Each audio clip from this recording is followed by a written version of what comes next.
Assalamualaikum warahmatullahi wabarakatuh. Bismillahirrahmanirrahim. Alhamdulillahi rabbil alamin. Assalatu wassalamu ala sayyidina Muhammadin wa ala alihi wa sahbihi ajma'in. Allahumma inna nastahdika li arsyadi amrina wa zidna ilman yanfa'una. Qala al-imamul muallif rahimahullah wa nafa'ana bihi wa bi barakati ulumi wa ghafara lahu wa limasyayikhihi wa limasyayikhina amin. Wasani satrul aurati. Adapun syarat sah solat yang kedua yaitu menutup aurat. Min a'lal badani, menutupnya dari bagian atas badan. Wajawanibihi, dan samping-samping sisi-sisi badan. Lil qadiri alaihi, menutupnya bagi orang yang mampu saja. Alaihi, atas menutup aurat.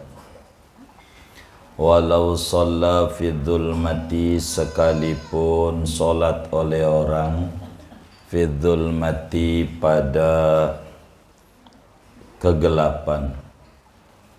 Munfaridan anin nasi, padahal sendirian, menyendiri, anin nasi, dari manusia.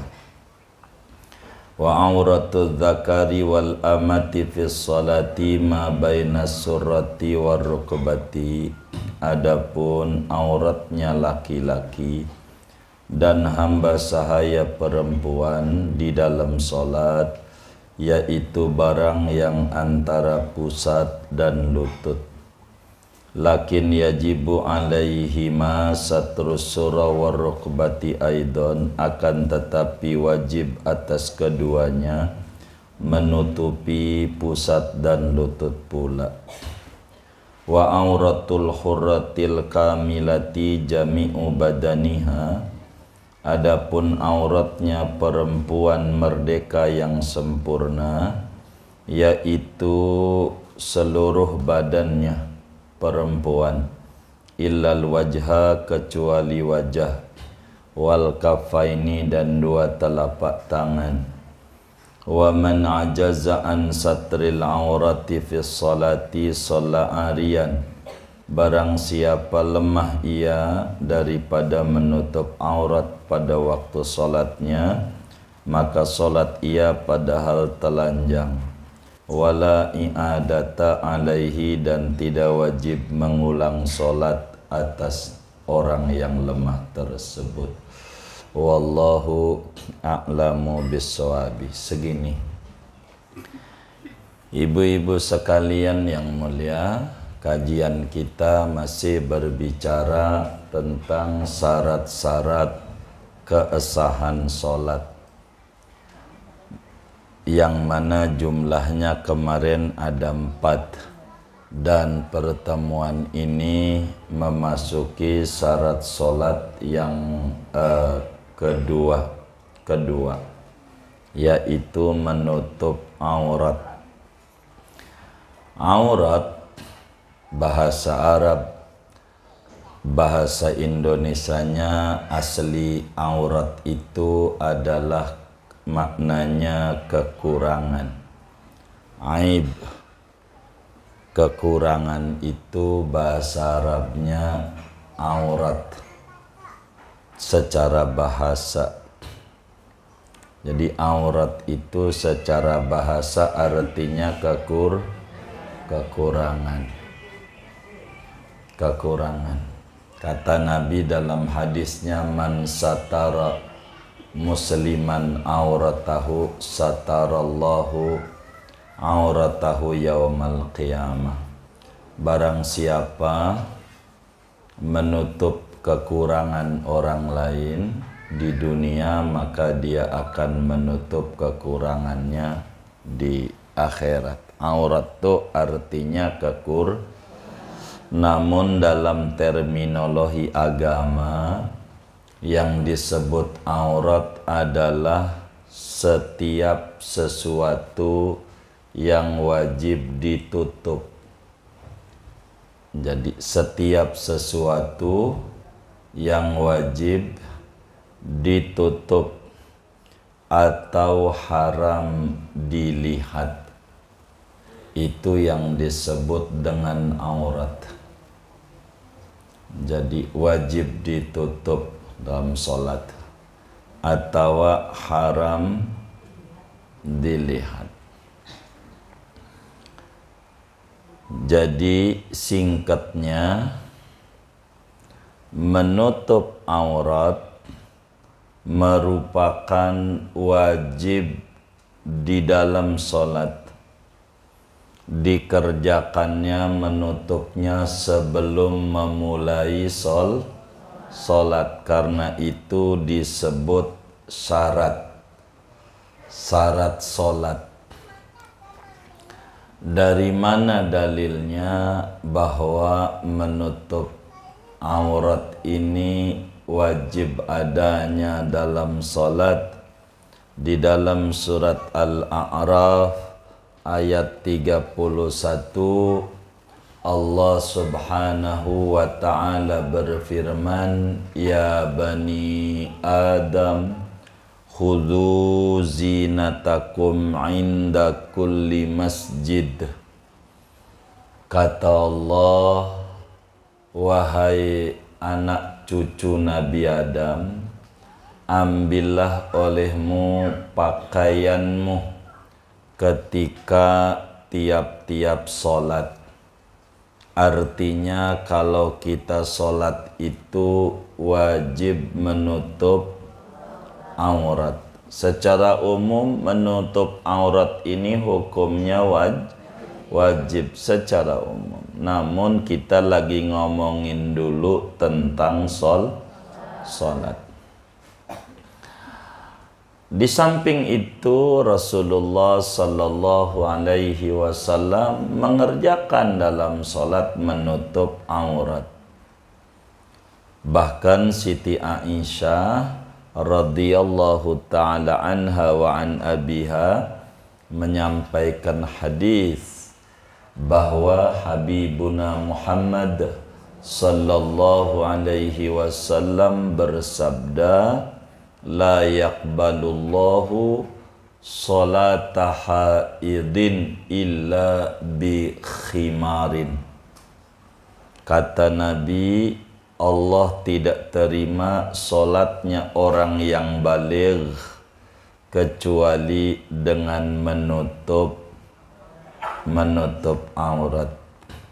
Begitu Nabi sampaikan dalam hadis riwayat Imam Abu Dawud dan Imam Tirmidzi. Intinya nutup aurat itu hukumnya wajib di dalam solat, baik orang yang sholatnya laki-laki maupun yang sholatnya perempuan, tetap aja aurat wajib ditutup. Baik sholatnya sendiri, nggak ada yang lihat sama sekali, maupun sholatnya di keramaian dilihat orang, tetap aja wajib menutup aurat. Walaupun sendiri, namanya nggak nutup aurat, kan nggak ada yang lihat. Ini bukan masalah ada yang lihat ada enggak, tapi aurat wajib ditutup ketika sholat. Baik sholatnya sholat fardu maupun sholatnya sholat sunnah, tetap aja aurat itu wajib ditutup. Baik sholat fardunya fardu ain kayak sholat 5 waktu, maupun sholatnya fardu kifayah kayak sholat jenazah, tetap aja wajib nutup aurat, termasuk dalam tawaf. Begitu dalam tawaf, sujud syukur, sujud tilawah wajib kita nutup aurat. Sujud syukur, mana pakai rok pendek lagi denger anaknya lulus, main sujud aja, namanya dosa, ndak mengerti peraturan. Sujud syukur nutup aurat. Begitu, karena sujud syukur sama kayak sholat, beberapa aturannya. Kudu punya wudhu, suci, dan nutup aurat. Nutup aurat. Sujud syukur. Begitu. Tawaf, jangan kelihatan dia punya auratnya. Begitu. Kalau lakinya pakai kain ihram, tuh pusernya yang bodong tuh, jangan sampai kelihatan. Begitu. Ini aturan. Makanya kata Sayyidina Umar, al-hajju qalilun, al-wafdu kasirun, wal hajju qalilun. Yang berangkat ke Mekah banyak banget, saban hari juga banyak yang berangkat, tapi yang dapat ganjaran umroh, ganjaran haji seencer dikit, hanya tahu Mekah doang. Karena aturan-aturan ibadah ini banyak yang orang nggak paham. Apalagi manasiknya cuman sekali, itu juga mau bagi koper. Begitu, mau bilangin apa yang dibawa. Makanya kalau kita ada acara tawakuf majlis, manasiknya nggak mau sekali, bisa 8, 10, kudu ngaji benar-benar tentang itu. Begitu, kudu ngaji, nggak mau dipikirin. Kalau berkali-kali kudu ngasih makan, kudu ngasih, udah sedekah. Bagi yang penting jamaah ini ibadahnya benar. Begitu, jangan sampai dia nggak bener sianan. Karena bukan mau ini wong kudu ngerti rukunnya apa. Ya dari pihak travel yang penting lu ke Mekah aja dah. Begitu, kita nggak boleh, kudu benar ibadahnya. Syarat tawaf ada berapa, ini aduh repot. Ini kita tapi nggak ngomongin itu, lagi ngomongin sholat. Intinya menutup aurat itu syarat sah sholat. Siapa orang yang sholat auratnya enggak tertutup, terbuka, pastikan sholatnya tidak sah. Sama dengan belum sholat, wajib diulang. Begitu, baik yang kelihatannya sedikit maupun kelihatannya banyak. Seperti kelihatan kakinya waktu sujud karena mukna bawahannya belum kurang panjang.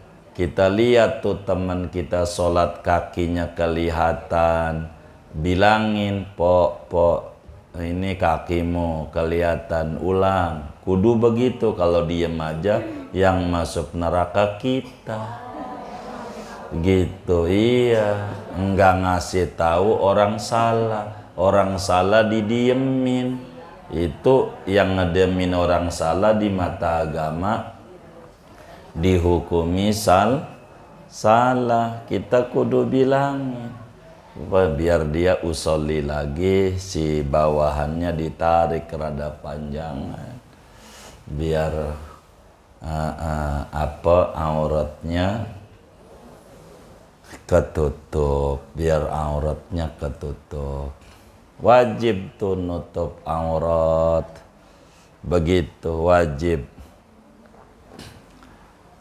Gitu, wajib nutup aurat walau sholat fi dzulmati, sekalipun sholatnya di tempat gelap. Jadi enggak ada yang lihat, digelapin kamarnya. Begitu, kelihatan tuh dia punya kakinya, tetap aja sholatnya. Kenapa? auratnya nggak ditutup, walaupun sholatnya sendiri nggak ada yang lihat barang ngatu, ada yang lihat, walaupun nggak ada yang lihat tetap aja nggak, karena tidak nutup aurat. Tapi ada catatannya, menutup aurat ini wajib lil qadiri alaihi, kitabnya. Yang diwajibkan ini yang mampu saja, yang andai ada orang nggak mampu untuk nutup aurat, nggak punya baju, nggak punya apa namanya, di dunia ada aja yang miskin begitu, parah banget, ya udah sholatnya telanjang, nggak usah ya salam, emang kagak mampu. Nih Islam bukan buat ibu-ibu yang ini aja, yang mampu-mampu, yang nggak mampu. Islam tuh rahmatan lil alamin, begitu.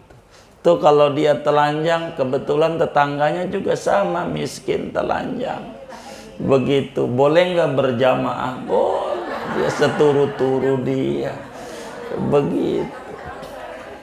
Iya nggak apa-apa, namanya orang susah. Agama ini nggak kaku bagi yang kayak begitu, tapi bagi ibu ya jangan. Ini karena Islam la yukallifullahu nafsan illa wus'aha, begitu, yang mampu.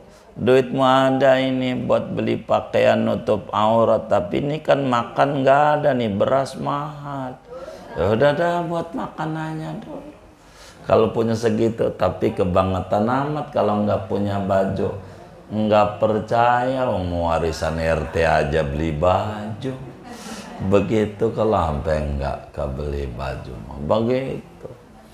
Cuman kenapa kita rezekinya seret, rezekinya nggak banyak, rezekinya kurang subur usahanya? Penyebab terbesarnya tuh buat mukna, mau pengennya mukna daripada caleg yang gratis, begitu mukna mah. Tapi buat baju sehari-hari aja yang mahal, begitu. Kan ada yang kayak begitu ya. Ada nggak? Yang mana orangnya? Ya Allah, nggak ngaji lagi. Jadi yang pertama dipikirin tuh ibu-ibu nih, beli mukna yang mahal, kalaupun yang bagus, dipersembahkan buat Allah. Jadi Allah juga demen. Gimana Allah mau demen? Buat Allah aja ya Allah, mukna yang udah ada pulau 1000 hitam-hitamnya itu, begitu, udah bulukan buat sholat, itu buat Allah, begitu. Yang udah bulukan ini enggak benar, begitu. Kata Allah, buat gua aja yang jelek, begitu. Jangan yang bagus. Mukna itu mau dikasih sama temennya mukna yang katanya sutra, katanya sih 3 juta, pakainya lebaran doang gitu, habis itu dilipet aja. Ada emang yang kayak begitu. Yang mana ini? Waduh,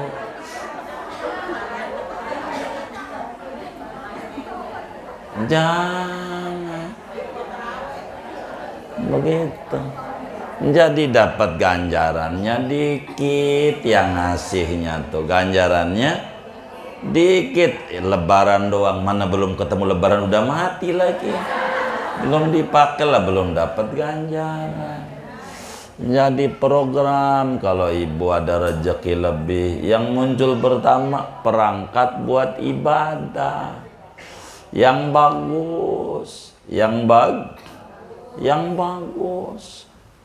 yang bagus. Jadi girang Allahnya. Oh iya benar, begitu, senang, begitu muknanya. Jangan yang udah ada pulau 1000, ya Allah, hitam banget atasnya, yang kayak begitu dipakai mau kata habis adem, kata dia gitu alasannya, begitu. Ya. Iya, biar kita nih mempersembahkan Allah. Apa ibu buat tahajudnya kayak gitu, pakai mukna yang mahal, nggak ada yang lihat, mukna mahal, bagus, begitu, yang bagus, begitu, yang bagus, dapat ganjaran gede, dapat ganjaran gede yang kayak gitu. Bagus, dapat ganjaran, begitu. Jadi singkatnya, kalau enggak punya mah buat nutup auratnya, sholat tetap wajib, tapi telanjang, karena enggak punya. Tapi punya sih, cuman punyanya sidik doang, ya udah. Emang la yukallifullahu nafsan illa wus'aha, cuman punya pakaian sapu tangan doang, buat depannya aja. Islam tuh begitu. Tapi sih kalau di zaman sekarang insya Allah orang tuh, tapi ada aja emang dunia gitu, dunia kayak di Papua pedalaman ya kan, ada yang pakai begitu ya. Jadi namanya Islam ini mengatur payungnya sebelum kejadian, begitu.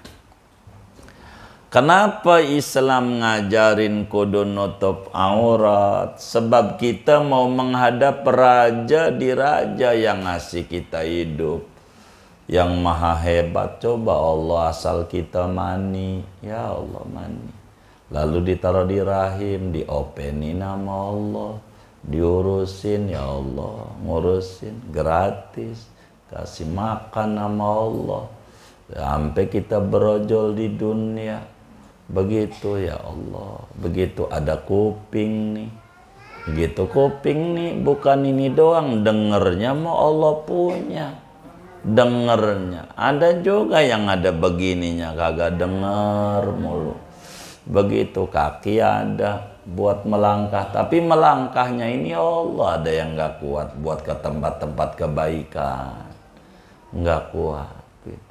Jadi ini semuanya Allah kalau dia pikirin. Kita mau ngadep sama Allah, raja di raja, yang mencipta segala raja, mencipta jagat raya, mau ngadep sama Allah. Maka orang itu mau ngadep sama Allah tentu dengan pakaian, dengan diri yang bagus, begitu. Maka diatur oleh agama.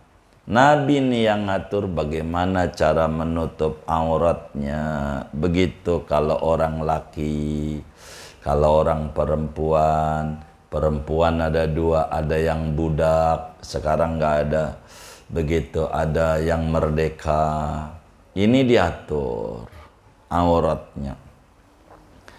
Bagaimana? Karena orang sholat nih ada laki-laki, ada perempuan.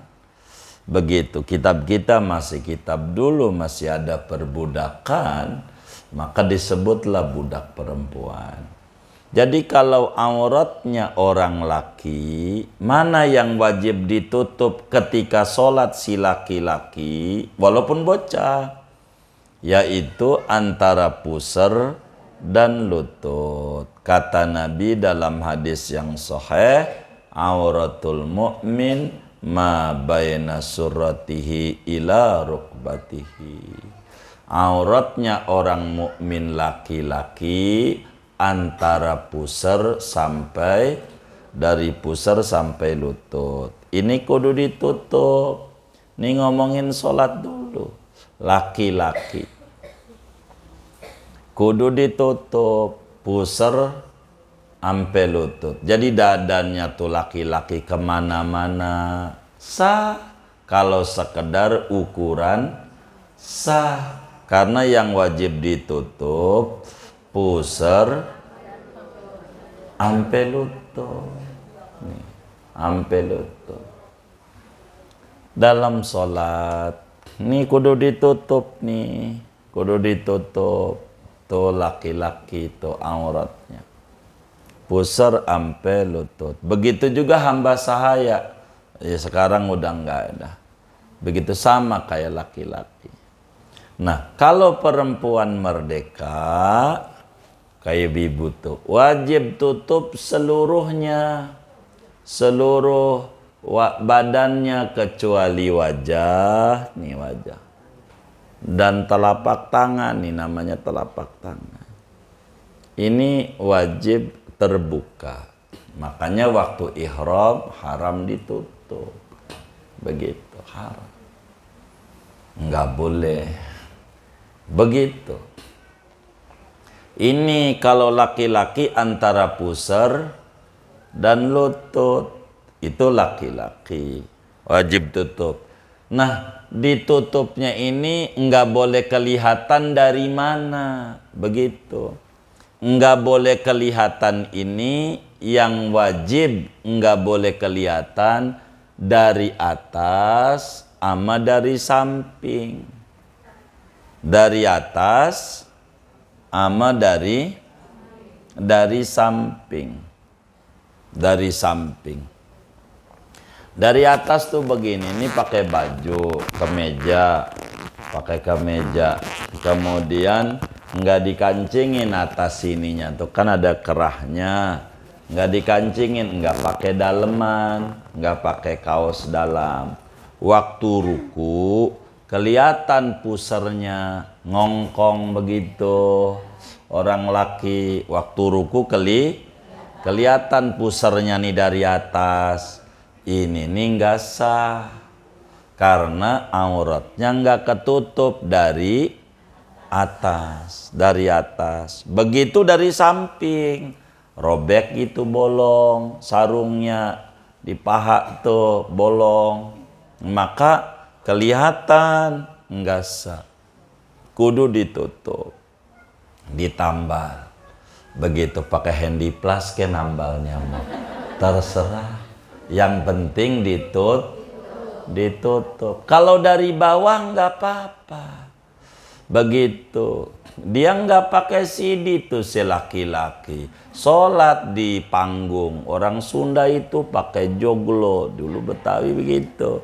Dari bambu. Dilihat dari bawahnya. Nggak apa-apa. Nggak apa-apa. Karena yang wajib ditutup atas sama samping.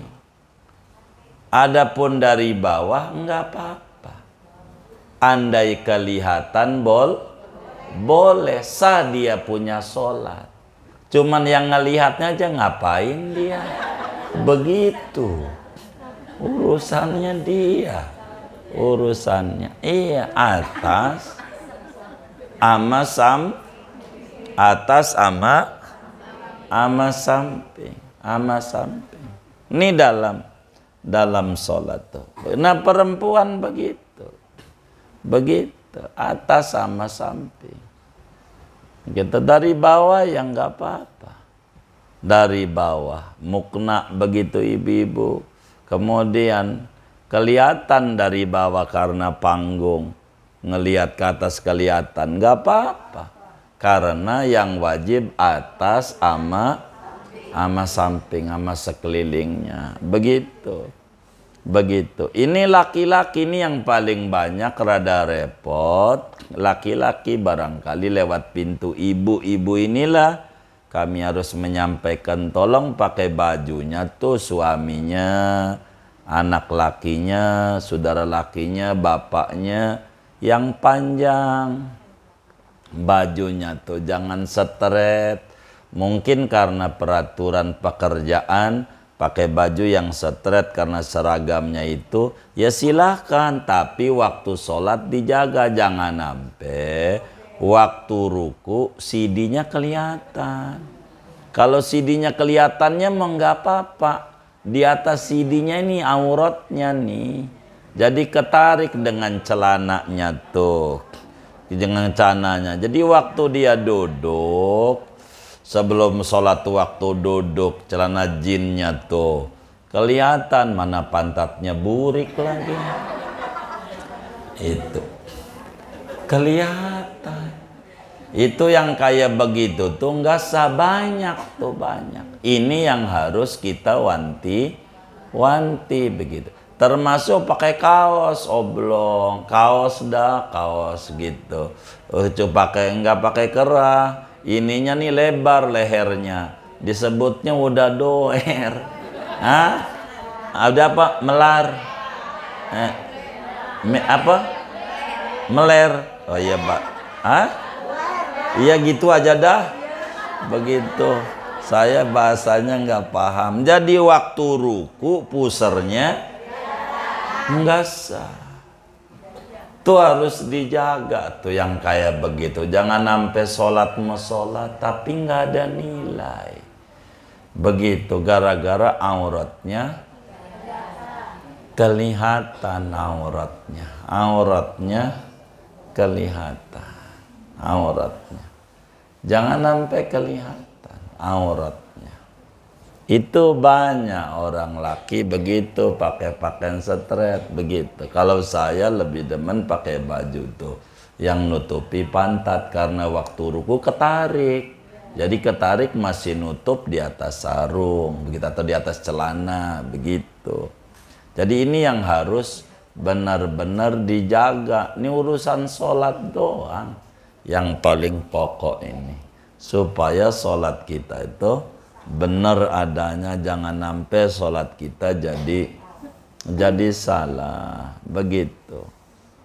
Perempuan yang dijaga tuh kaki macamnya, jangan sampai kelihatan begitu.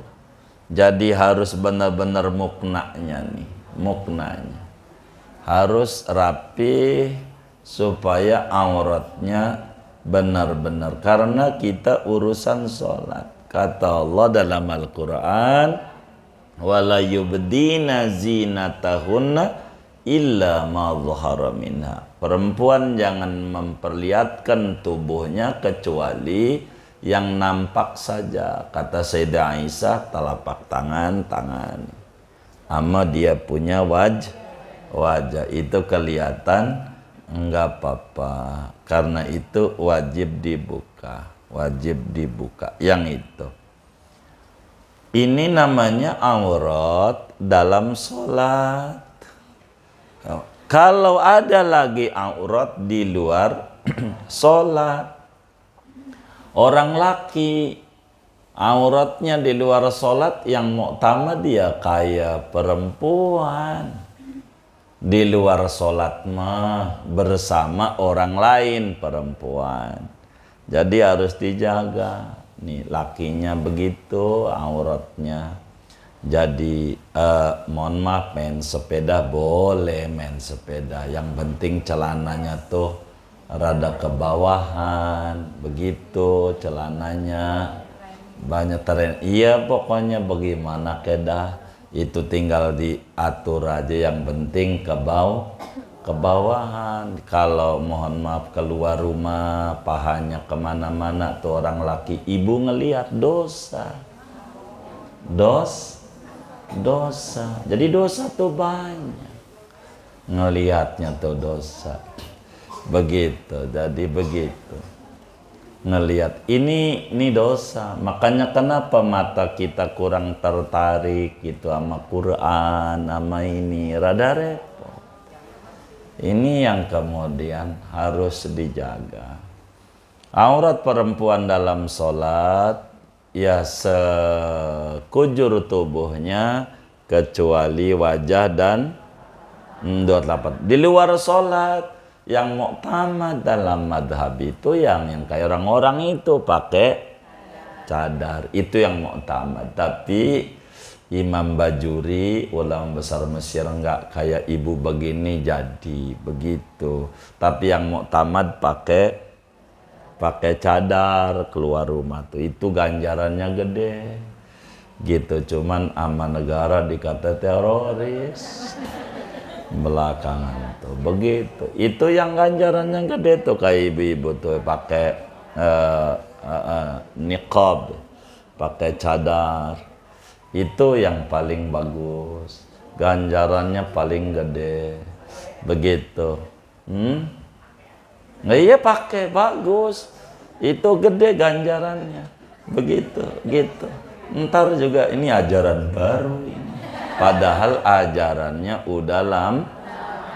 Maka aurat yang ibu-ibu pakai inilah Imamul Bajuri, ulama besar Al-Azhar. Sebagian teman majelis udah ziarah di Mesir makamnya. Imam Bajuri nggak di luar sholat begitu. Itulah yang orang Indonesia kebanyakan pakai. Auratnya kayak yang ibu-ibu inilah. Itu begitu. Auratnya kayak begitu. Itu di luar sholat. Begitu. Tapi harus pahami, beda lagi dengan keluarga. Kalau ibu dengan suaminya, nggak ada batas. Nggak ada batas, apanya aja kelihatan enggak apa-apa, boleh. Kalau itu sama suami. Kalau sama mahram seperti bapaknya, ibunya, saudaranya yang laki, ibu antara pusar dan lutut. Jadi mohon maaf, abah kita, abahnya si ibu nih, begitu. Lihat dadanya, enggak apa-apa, enggak dosa. Auratnya itu namanya binisbah dengan mahram namanya.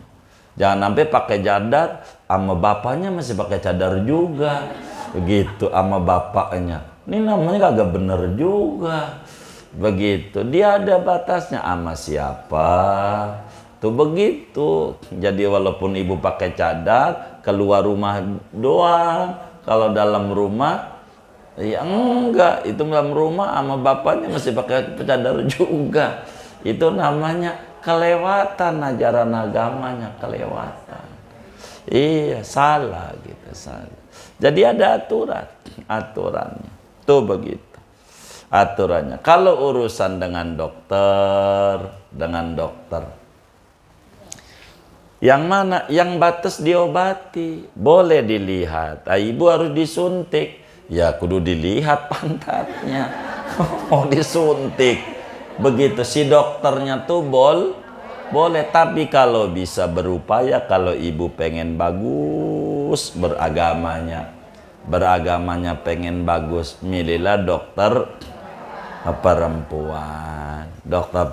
Kalau nggak ada, baru dokter laki-laki. Nggak ada, maka si dokter laki-laki atau ibu jadi dokter. Begitu. Boleh lihat aurat laki, boleh sebatas mana yang dia obati. Begitu. Adalah dokter laki, ada perempuannya, mohon maaf, dia walayadzubillah kena kanker payudara dan seterusnya, yang dia harus obatin pada bagian-bagian itu, ya nggak apa-apa buat dia. Melihatnya nggak dos, karena hajat ngobatin. Begitu. Hajat ngobatin. Jadi tergantung pada bagian mana. Kalau bisa begitu, kalau bisa begitu, supaya lebih rapi, begitu, lebih rapi ibu, begitu ibaratnya mau urut, ya orang perempuan sama perempuan, orang laki sama laki, begitu, kecuali darurat, enggak ada orang laki yang bisa ngurut bagian ini nih, ya itu namanya darurat. Ini agama ini diatur, aturan aurat begitu, ditata dan diatur oleh agama, begitu. Apa penutup aurat ini? Penutup aurat ini yang bisa menutupi warna kulit kita. Apa aja, walaupun mohon maaf lekuk tubuhnya kelihatan. Jadi dalam sholat yang wajib ditutup nih dalam sholat adalah apa ini penutupnya? Kan kudu ditutup. Alat penutupnya apa? Apa saja yang bisa menutupi warna kulit. Jadi ibu sholat nggak ada pakaian sama sekali. Adanya lumpur, tutup aja pakai lumpur. Pakai lumpur, kulit putihnya ibu nggak kelihatan, sah sholatnya. Yang penting ditutup daripada warna kulit. Warna ini dalam sholat. Kalau di luar sholat pakai pakaian yang setret segala macam, melihatkan daripada lekuk tubuhnya kurang bagus, kurang bagus. Begitu. Jadi pelan-pelan ditata, perempuan tuh fashionnya ditata, biar rapi, begitu. Biar bagus, banyak itu tergantung kita, begitu, tergantung, begitu. Ditata biar bagus. Ini hal yang paling penting supaya ibadah kita ini benar, supaya ibadah kita diterima. Wong ibadah kita ini perlu dengan adanya ilmu. Jangan asal kita ibadah, begitu. Jangan asal, ditata dan diatur. Oleh karena itu kita harus rapi di dalam urusan ibadah, khususnya nomor satu sholat, hal yang paling pokok. Hal yang paling pokok ini sholat itu yang paling pokok, gitu. Ini hal yang paling penting, pokok, begitu, paling pokok. Ngaji juga yang bagus sih ditutup secara jujur. Jadi hanya dengar suara saja, tapi ibu kagak paham ngaji fikih. Kalau ditutup aja enggak paham, kayak ngaji Quran enggak bisa begitu, karena harus ngerti esa, ba dan seterusnya. Itu tuh bagus, begitu bagus. Tapi jangan juga waktu dia ngaji ditutup, habis itu malah gojek aja, nggak apa-apa, gitu. Ya namanya kebalik-balik. Jadi enggak apa-apa, bagusnya ditutup, itu paling bagus. Begitu, lebih tertutup, lebih bagus, begitu. Makanya ngaji begitu, ngaji ditutup, begitu. Itu lebih bagus untuk begitu. Jadi kembali, syarat sah sholat yang kedua menutup aurat. Yang ditutup jangan kelihatannya atas sama andai bawa kelihatan boleh, karena yang wajib atas samping. Walaupun sholatnya sendiri, sholatnya di kegelapan, kudu ditutup. Jadi kalau ngomongin nutup aurat, alatnya pakai apa, penutupnya begitu, kemudian standar yang ketutup apa, kemudian batasan auratnya laki mana, perempuan mana, bagaimana kalau nggak mampu. Ini uraian nutup aurat. Hal yang paling pokok bagi perempuan, kaki. Itu yang paling pokok, berbicara nutup. Kalau yang lain secara umum insya Allah rapi. Kalau orang laki, hal yang paling pokok adalah di baju. Kadang kalanya bajunya terlalu pendek, waktu sujud, dia waktu diri mah ketutup, waktu sujud, ruku ketarik, sujud menaik ke atas menjadi kelihatan. Ini menjadi kendala. Ini barangkali kalau ngomongin nutup aurat, hal yang perlu untuk diingat-ingat ataukah disampaikan, begitu, supaya ibadah kita ini tidak asal-asalan ibadah. Kalau begitu saya ngeri kakinya kelihatan, saya sholat pakai kaos kaki aja dah, nggak apa-apa. Itu lebih rapi, Ibu, begitu. Tapi kalau sholat, walaupun kita itu, bagaimana kalau sholatnya pakai masker? Makruh, ngurangi ganjaran, makruh.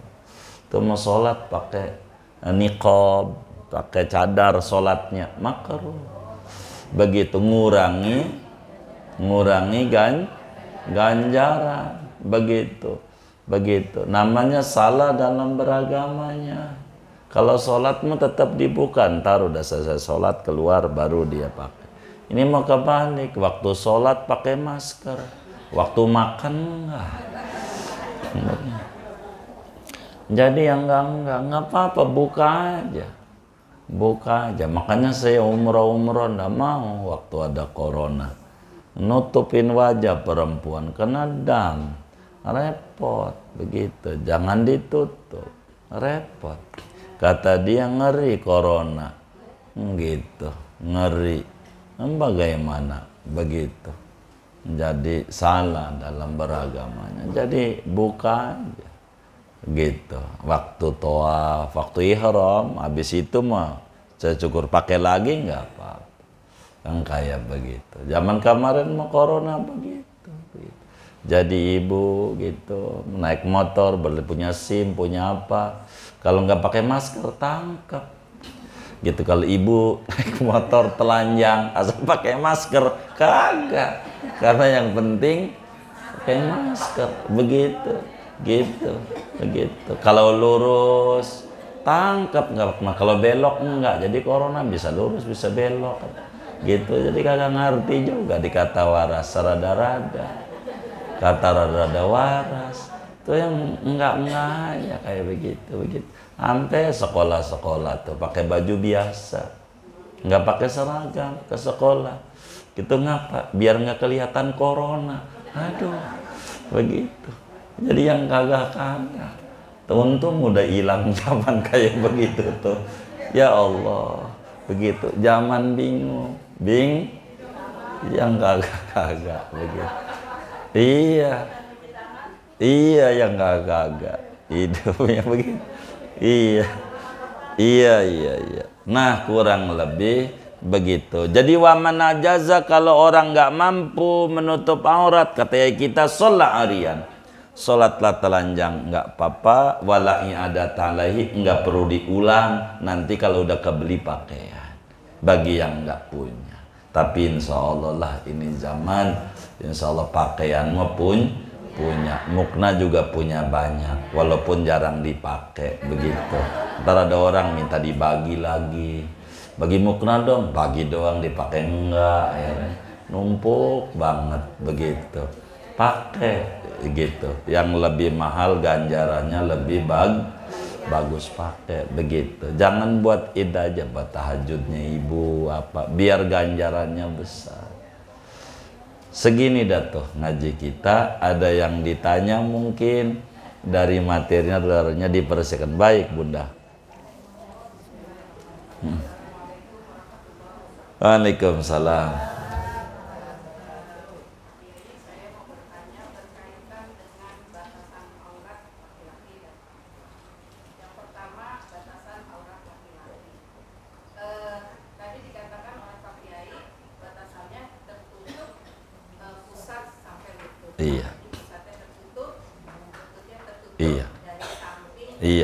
Iya betul.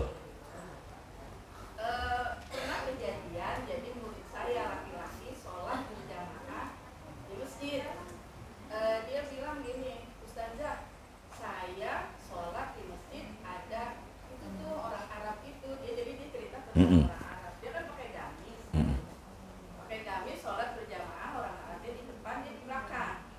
Terus yang namanya anak-anak ketika sujud katanya orang Arabnya nggak pakai daleman. Iya. Namanya si anak kan bertanya. Iya. Saya laki-laki. Iya. Ustazah, bagaimana itu katanya orang Arab lagi sholat itunya kelihatan. Saya karena pemahaman saya boleh kelihatan dari bawah, saya kira itu dari bawah. Ketika sujud itu perasaan atau kata saya dari bawah itu kelihatannya. Saya jawab waktu itu nggak apa-apa. Ya berarti saya salah ya? Enggak lah, kalau dari bawah ya nggak apa-apa, kan bagian bawah itu lihatnya dari. Ketika sujud loh. Iya lagi sujud. Iya bawah lah, itu bagian bawah namanya. Nggak apa-apa, dia kelihatan nggak apa-apa gitu. Coba disuruh dipoto ya kan, begitu. Nggak apa-apa. Iya, karena lihatnya dari bawah. Kalau lihatnya dari bawah, artinya dari bawah. Ini kan dari bawah nih, bagian bawah. Iya.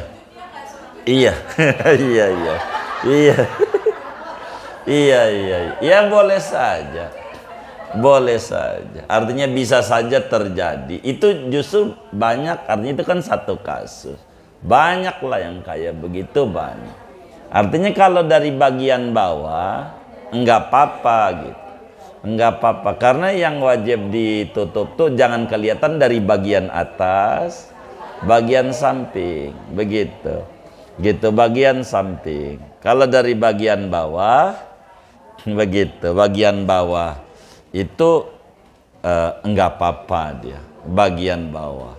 Seperti barangkali celananya, sarungnya rada ke atasan, pas sujud rada kelihatan tuh lututnya gitu. Dari bawah, kalau dari bawah enggak apa-apa, namanya dari bagian bawah. Dari bagian bawah. Perempuan kan semuanya ditutup yang menjadi kendala. Itu maka ketika kenapa muknanya harus panjang, ini kendala. Karena semuanya wajib ditutup. Itu yang menjadi kendala. Jadi kalau lihat dari bawah nggak apa-apa, begitu. Nggak apa-apa. Gitu. Lagi sujud kelihatan, begitu. Nggak jadi masalah. Itu begitu. Kalau dari bawah. Kurang lebih demikian. Baik. Yang berkaitan dengan perempuan. Tadi kata Pak Kiai, batasan tertutupnya jadi tidak kelihatan warna kulit. Betul. Kita misalnya pakai mukena, mukena yang benar-benar tertutup. Iya. Bawahnya ya sampai tertutup. Iya. Cuman mukenanya itu adalah bahan katun. Iya. Kita kan pengen kalau sholat pengennya adem. Adem. Bolehkah kita seorang wanita nggak pakai baju lah? Enggak apa-apa. Boleh. Boleh saja. Ibu mohon maaf nih, sholat nih, biar gampang nih, telanjang, bagus kan, telanjang bulat begitu, gitu. Apalagi iya maaf, iya, nih telanjang bulat nih, dengerin dulu. Ibu telanjang bulat, sholat, ya kan? Telanjang bulat, ibu tutup pakai mukena rapi semuanya, nggak kelihatan warna kulit, nggak apa-apa, nggak apa-apa, nggak apa-apa, begitu boleh aja, begitu. Yang penting kan rumusnya ini adalah aurat tertutup. Ini kan berbicara sunnahnya bagaimana, ini kan bab lain. Kita berbicara hal pokok dulu, standar utama. Enggak apa-apa, kayak orang laki. Jadi antara pusar dan lutut. Boleh sholat begitu? Boleh. Dadanya kemana-mana, enggak apa-apa. Tapi kurang sopan, ini bab lain. Namanya bab akhlak, bab sunat. Bukan bab pokok, bab wajib. Enggak apa-apa ibu, mohon maaf pakai CD, pakai BH, lalu kemudian pakai mukena tertutup. Tapi kalau mukena kan ada juga bahan yang transparan. Nah yang transparan, yang kulit itu kelihatan, begitu. Yang kayak begitu ndak bisa. Kalau umpamanya enggak pakai daleman, yang akhirnya warna kulitnya kelihatan. Kalau warna kulitnya enggak kelihatan, enggak apa-apa. Yang penting rumusnya warna kulit enggak kelihatan warnanya. Jadi kalau kemudian transparan kan ada juga, mohon maaf, pakaian yang cukup kelihatan begitu warnanya gitu. Kalau hitam-hitam, kalau dia putih-putih kelihatan, itu ndak sah. Tapi kalau sekedar transparan kayak kelihatan, itu tidak apa-apa. Begitu. Jadi ini terkait dengan kita sholat dulu. Sholat begitu. Iya. Kalau ada pun berbicara keluar rumah, ini kan nanti ada aturan di luar sholat ini. Begitu. Jadi dalam sholat nggak apa-apa. Ibu mohon maaf nggak pakai apa-apa. Kan banyak perempuan tuh dalemannya pakai daster yang udah bolong-bolong, bau bawang, bau ini, kan nggak apa-apa. Kata dia adem sih, semriwing. Nggak apa-apa, silakan saja. Boleh saja. Begitu kalau berbicara boleh. Tapi yang lebih bagus tentu lebih sempurna, karena menghadap Allah Subhanahu wa Ta'ala lebih cakep, lebih bagus, dan itu menunjukkan si perempuan itu benar-benar muta'addibah, memiliki tata sopan di dalam dia ibadah kepada Allah Subhanahu wa Ta'ala. Tentu itu punya nilai yang sangat tinggi. Enggak apa-apa, wallah alam. Iya baik. Baik. Iya baik.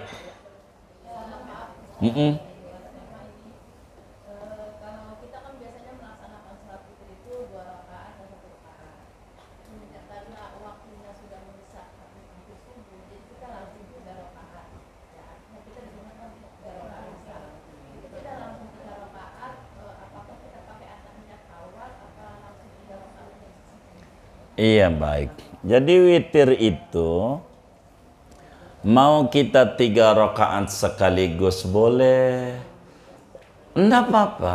Diajarin juga sama Rasulullah. Ada hadisnya. 3 rakaat sekaligus. Mau 3 rakaatnya dibikin 2-1. Ada juga ajarannya dari Rasulullah. Dua-duanya diajarin. Nah, namun kalau 3 rakaat sekaligus kita ngerjainnya, baiknya jangan tasyahud awal. Boleh, sah gitu. Cuman kurang bagus kata Nabi, la tusabbihul witra bil maghrib, jangan samakan witir dengan sholat maghrib. Maknanya bukan enggak boleh 3, boleh 3, yang penting jangan tasyahud awal. Diri baru tasyahud akhir. Silakan boleh. Mau dibikin 2-1 boleh. Mau bikin 3 sekaligus boleh. Semuanya boleh. Hanya ketika berbicara ganjaran yang paling gede tentu 2-1. Karena niat 2 kali, doa iftitah 2 kali, tasyahudnya 2 kali, lalu salamnya jadi 4 kali. Kalau sekaligus dikit begitu. Tapi boleh semuanya diajarkan oleh Nabi. Apatah lagi kayak ibu kita waktunya udah mepet, kalau bikin 2-1 ini udah keburu subuh nih, 3 aja sekaligus. Itu namanya pilihan yang tepat dan cakep namanya. Ngambil begitu, iya. Wallahu a'lam.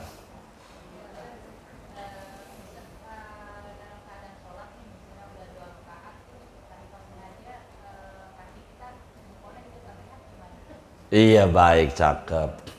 Bagaimana kalau aurat ini kebuka? Dilihat. Kalau aurat ini kebuka dalam sholat, bila tidak ada unsur kesengajaan seperti ibu begitu, sholatnya dekat kipas, nyiblak namanya, nyingkap, kelihatan dah tuh kakinya, betisnya atau apanya. Kalau begitu kasusnya wajib buru-buru ditutup. Kalau enggak buru-buru ditutup, maka tidak sah sholatnya karena auratnya kelihatan. Namanya terbuka. Kalau sengaja, walaupun yang sengaja nih orang, anaknya iseng banget. Begitu ibu lagi sholat, mukanya dari belakang ditarik sama anaknya, begitu sama anaknya kelihatan nih bagaimana, ibu dorong juga tetap ndasa dia, takbir lagi, usoli lagi, batal kalau begitu tuh. Nih anaknya bengal, ini dulu kita lebih bengal dari dia, sekarang aja udah ngaji rada bayaan, begitu dulu. Jadi nggak apa-apa dia, tapi kita sholatnya nggak sah. Dibilangin sama dia, jangan kalau lagi sholat, nggak boleh disingkap sarungnya gitu, nggak boleh. Itu bakal batal. Kalau nggak sengaja kayak terbuka dengan angin, asal buru-buru ditutup, iya. Tapi kalau kemudian kelamaan nggak buru-buru, batal sholatnya, ulang lagi dari usoli lagi gitu.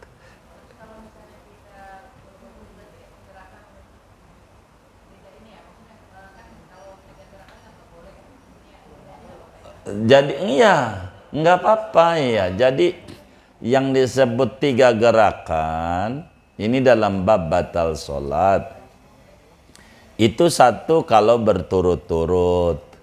Kalau nggak berturut-turut dihitung 1 begitu. Terus kemudian 3 gerakan ini kalau gerakannya ringan nggak batal. Kayak ibu gatel badannya, ibu garuknya telunjuk doang tuh begitu. Namanya gerakan ringan.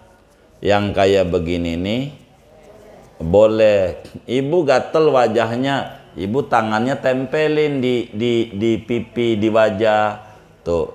Jalanin 1 jari aja. Gitu. Yang lain diem. Ini enggak batal. Biar ibu 1000 kali. Enggak. Namanya disebut gerakan ringan. Kalau batal nanti kasihan yang sholatnya tangannya begini-begini, tasawufnya batal. Begitu, enggak, ini namanya gerakan ringan. Gerakan ringan. Jadi itu begitu. Kalau ibu garuk begini, ini namanya gerakan banyak. Ini kalau sekali, tuh, habis ini ngegaruk, berhenti lama, terus ngegaruk lagi, itu dihitung satu, karena enggak berturut-turut. Lama lagi, garuk lagi, itu masih satu lagi, lama, satu lagi, enggak langsung jadi 2, 3 kalau lama. Begitu. Tapi kalau buru-buru, nih 1, 2, 3, begitu. Itu begitu. Nantilah insya Allah pada bab batal sholat. Karena ini, tapi nggak apa-apa bunda kita bertanya begitu. Tapi insya Allah karena ini takbir aja cara sholat nih belum muanya. Ini masih perangkat-perangkat nih. Habis ngerapihin perangkat inilah nanti nih rapi syarat ini kita langsung ngomongin takbir, ruku, ngangkat tangannya bagaimana, tasawuf. Ini nanti bakal sampai ngomongin batal.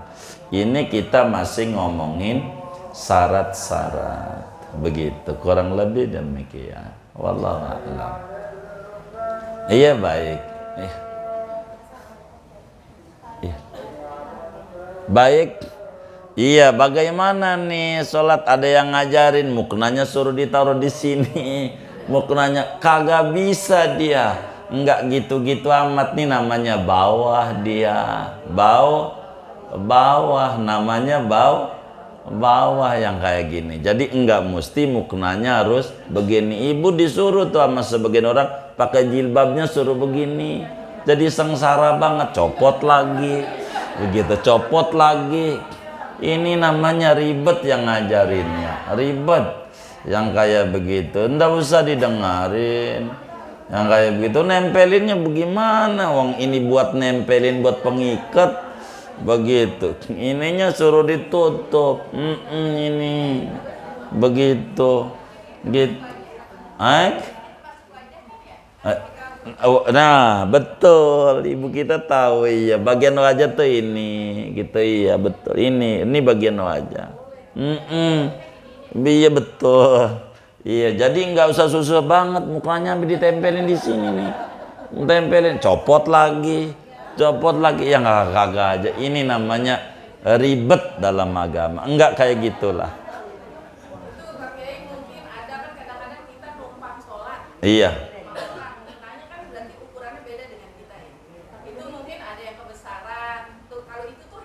Oh iya, kalau yang kayak begitu kan tentu berbeda namanya bunda. Iya, namanya beda kasus namanya. Beda kasus. Artinya yang tadi dimaksud, jangan sampai ini bagaimana pakai muknanya. Ada yang pakai muknanya nih ditempelin di sini nih. Depan sini nih. Lah ini copot lagi. Aduh, jadi susah. Udah yang seperti apa yang guru-guru ajarin, udah cukup begitu. Nggak usah jadi ribet-ribet banget. Nanti nih kita bangun dari sujudnya bagaimana, ini bakal batal nggak? Nantilah pada bab batal sholat. Kita sabar. Ini baru syarat sholat. Dan syarat sholat masih 2. Baru 2 nih, masih 2 lagi. Begitu. Kalau pengen buru-buru tamat, saya baca ujungnya. Gitu. Hah? Pengen buru-buru tamat enggak? Hah? Yang penting paham ya. Iya, saya berharap ngaji ini saya nggak bakalan banyak. Saya ngaji karena masalahnya kita orang ngaji kebutuhan. Jadi ibu asal paham riyad, ibu udah cukup bisa ngajarin lagi, ibu fotokopi, ajarin nama muridnya, ibu bisa nerangin, begitu. Jadi tujuannya kan kayak begitu, tujuan ngaji. Jadi saya orang ndak mau ngaji banyak, ngaji karena yang saya cari ngaji ini bagaimana biar paham, bagaimana biar ngerti, begitu.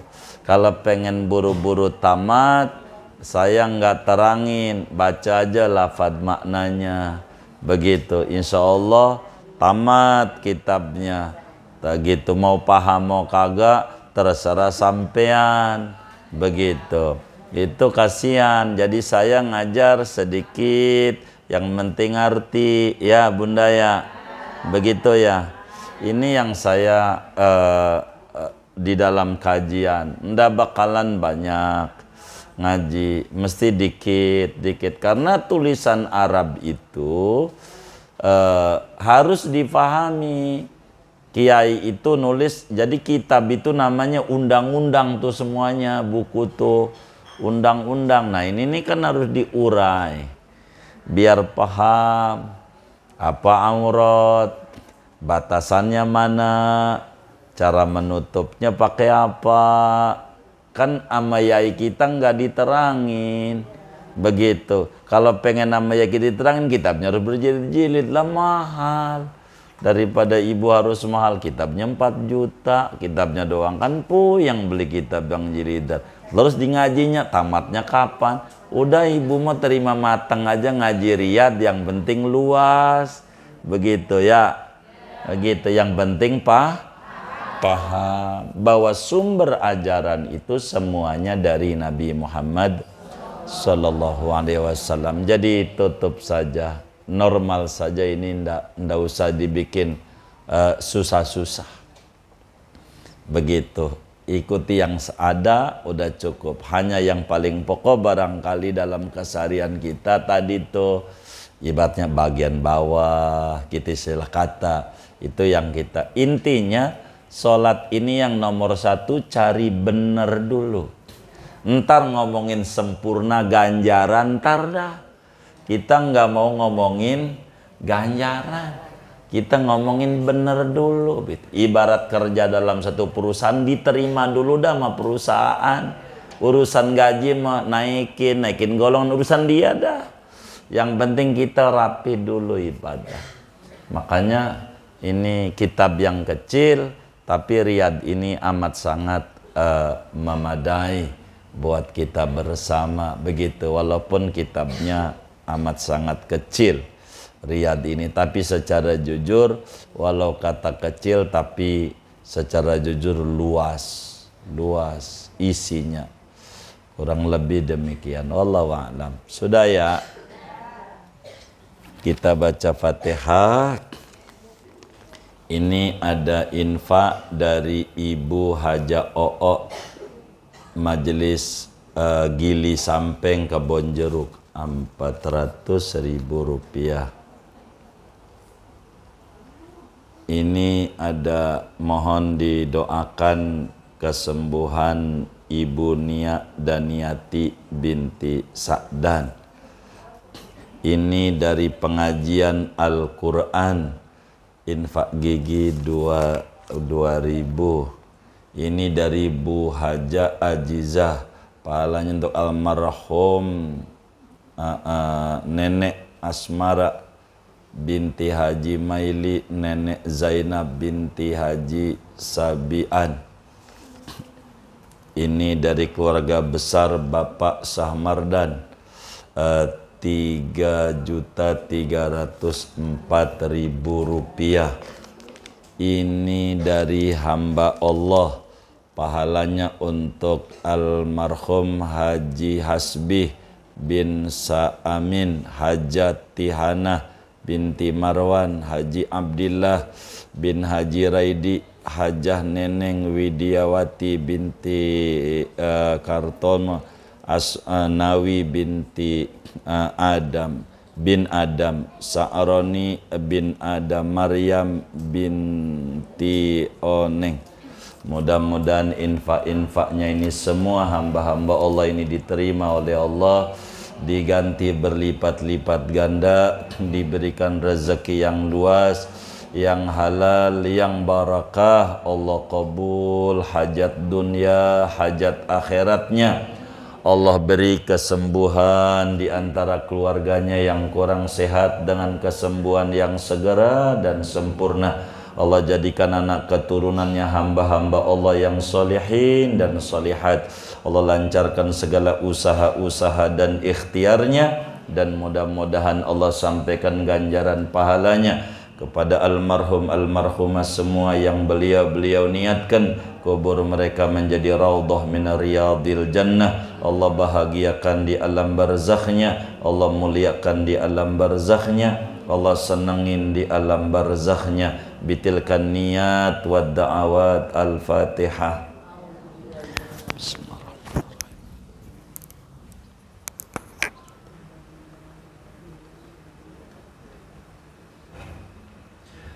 Buat kita bersama duduk di majelis ilmu, mudah-mudahan Allah beri kita semuanya limpahan barokah.